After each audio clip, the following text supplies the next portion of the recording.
Hey everyone, welcome back to the channel. Adam here with Indie Farm Life. Today I want to give you guys an update on a project that you almost didn't get to see. Why? Well, to be honest, I was down to the absolute wire and didn't have any time to spare. What's going on? I'm getting concrete in my barn. And I call it a barn. It's really a Quonset hut. But anyway, it's getting concrete this week and I couldn't be more excited. So here's the end of my efforts. Looks pretty good right now. Still not perfect and 100% ready for concrete, but the crew will take care of that. But to get to this point took about 20 hours of my time. That's not a joke.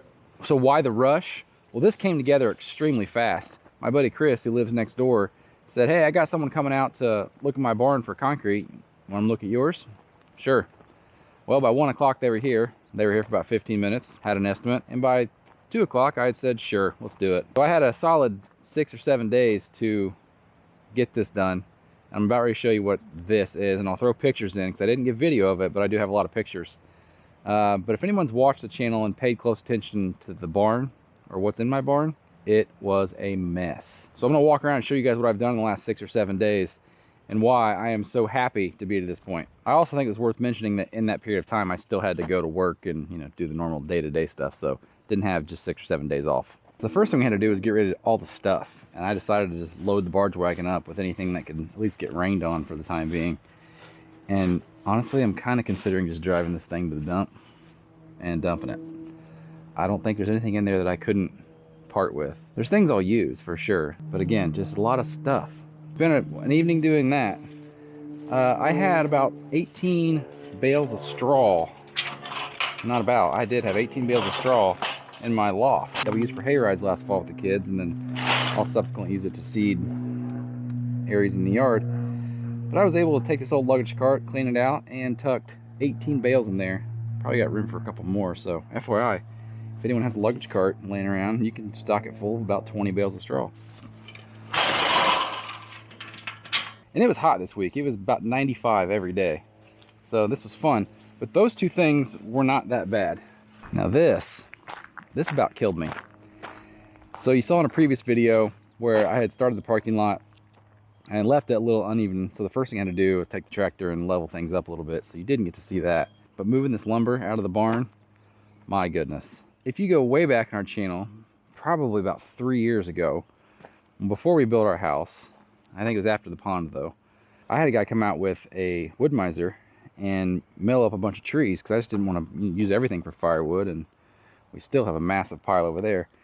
So we've got a number, and I say number, probably 30 or 40. Looks like those there are 2x8s. Got some 2x10s. That stack there is all oak. I make some tables out of that. Both of those stacks there are 2x4s. Again, most of those are oak and poplar. We got some car siding from when I built the house. Up here we've got 4x4s, a 6x6, some scrap cedar and pressure treated stuff. Here we've got 32 I-joists that were left over from the house build. I won't get into the details to why we have those, but those were actually in the loft. So I had to get those down out of the loft, which was fun. And we have all the 1x, which is a byproduct of most of the 2x when you were milling. So yeah, I did that for an entire day. I did have 1 day off in the middle of the week, which was nice. But that about killed me. And if you follow the channel, you saw a short that I posted right when I got done because I was pretty excited to be done with that. So as I work to have the barn more organized, have concrete in there, all this lumber is not going back in. So I do have plans for some of this, but not all of this. In the meantime, I'm gonna get a couple giant tarps and tarp it. The I-joists are gonna be used for, call it a lean-to off the side of the barn and behind the barn. But even when I'm done with that, I'm gonna have an insane amount of lumber left. Gonna need to find a use for that before it goes bad. So we'll try to use that up this summer, this fall, and other projects. And again, here's our log pile. Plenty of firewood. Got a new splitter I'll show you at some point. But once all the lumber was out, I then had to pull my pallet racking. This stuff is actually really awesome to have. But I've got 4 sets, so I had them 2 deep, and with actually a little space between. And I have these heavy-duty steel grates that sit on top of it. It's a nice setup when it's in the barn. Tractor with pallet forks. It's helpful to get that out of there. And then there are the stairs. But pulled that down, pulled the barrel stove out, which is sitting there. Probably going to toss that and ultimately move to a wood burning stove, something a little nicer when this is all put together. So once I had all the stuff out of the barn, the nasty part really started. So I didn't build this Quonset hut It was here on the property when we bought it years ago. And for the longest time, it had never really been maintained. And it had been really infested with groundhogs, quite honestly. And I think I've just taken care of that. But you can imagine with a dirt floor, a little bit of gravel, and groundhog tunnels everywhere, just how nasty this could have been. And so I started the painstaking process of cleaning this thing out. And it's 25 by 30. Honestly, not big enough to have my tractor in here and really do work, so it took a long time. I'm gonna throw some pictures in here so you guys can see just how terrible this was before I got it to this point. But yeah, groundhog tunnels everywhere, you know, a bunch of dirt and groundhog poop. My 2x lumber stack was here, my 1x stack was here, the pallet racking across the back with the I-joists up top. Now this area right here looked just absolutely terrible when I pulled the 2x out of there. Groundhogs built a castle underneath there, and you can see on the wall there where the dirt had been piled up, where the groundhogs had just kind of pushed it all the way up there, halfway down the entire run there.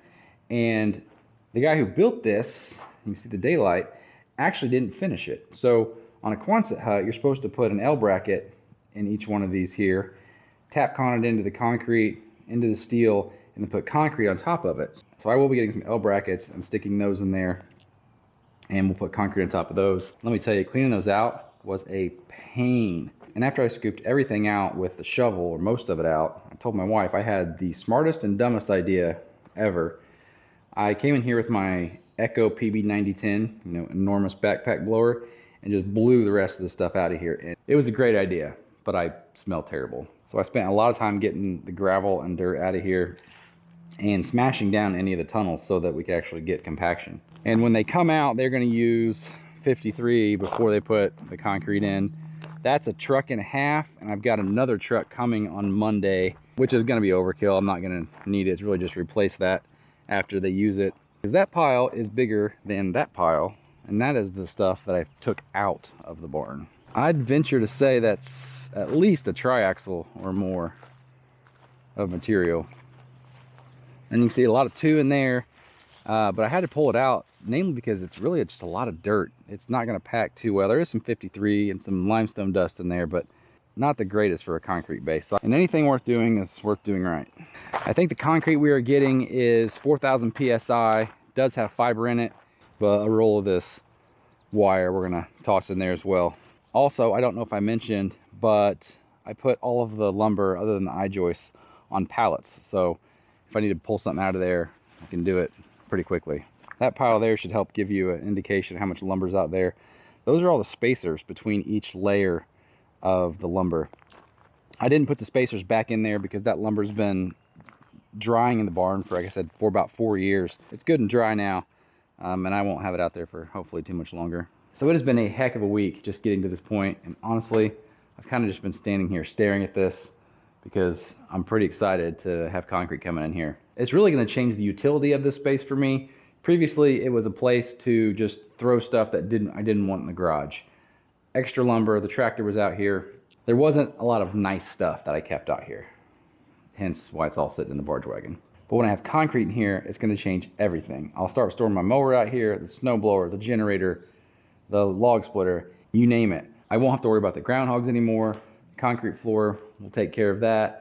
And I'm probably going to run electricity out here real soon, and I'm thinking I may just go ahead and spray foam the entire thing. If I had an insulated space out here with power, I could bring the planer out here, I could run that at night when the kids are asleep versus up at the house, which I can't do. That back wall does probably need cleaned up, rebuilt a little bit, but so be it. Not an enormous barn by any stretch, 25 by 30, but a really great space. I know this doesn't do justice, it's just how terrible it was, but when you look at those pictures that I sprinkled in there, it was pretty rotten. And I did find that they must have had some extra concrete on the truck whenever they first poured this sill, because there's a decent amount out here. So I'm not going to include the concrete pour in this video. I won't probably even be here. I'm going to be at work. So we'll shoot an after video once everything's squared away out here, and we can talk more about the plans for this Quonset hut.